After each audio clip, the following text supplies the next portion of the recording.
I remember growing up in New York City, and even as a little kid, I can remember seeing people around me that were unhappy.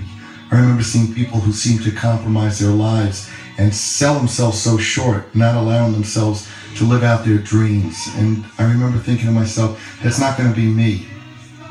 And I remember thinking to myself, you got to go for your dreams. You got to go for what you aspire to be. Because in the end, perception becomes reality. Whatever you create, if other people see it, becomes real. I decided that I would become a rock star. And lo and behold, that's what I did. When I was 6 years old, we left Manhattan for Queens, New York, which is the suburbs. I wasn't the happiest kid in the neighborhood, but maybe I wasn't happy because I had dreams that went far beyond my neighborhood.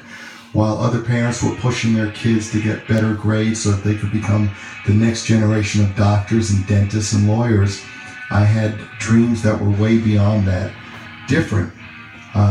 Things that I wanted out of life that maybe seemed impossible to others, but things are only impossible when you decide they're impossible. Your dreams become the blueprints for your reality, so everything that I dreamed was just part of my plan to get out of where I was. One of my favorite jobs I had when I first got my driver's license was driving a cab in New York. And I remember the only thing that kept me going in the cab was the idea that this wasn't permanent. This was a way to make money to pay for my guitars, to pay for my transportation into New York City so that I could rehearse with this band, Kiss. I remember I would drive people to Madison Square Garden. And on one occasion, I remember driving people to the Garden to see Elvis Presley.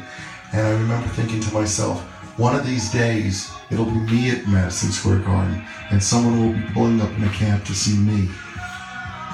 At 10 East 23rd Street, we had a loft. It was a large room, nothing really in it except egg crates on the wall to try to dampen the sound. And this is where Kiss first got together. This is where Gene and I rehearsed with Peter. And ultimately, Ace came in an audition, and that was the start of the magic. That was the beginning of KissStory. Life is about stages, whether they're the kind that you stand on or the different times in your life when you experience different things.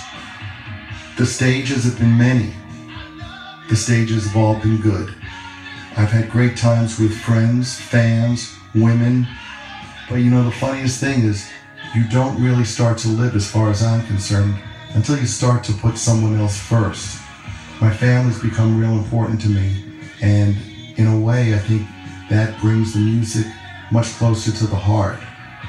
I've always felt that you can live to win, and by living to win, it means that you aspire to things and you set your goals, and then you go for them, no matter what other people say. I wanted to live to win, and I have. And from all the stages I've been on in my life, to the stage I'm walking onto tonight, I've always lived to win.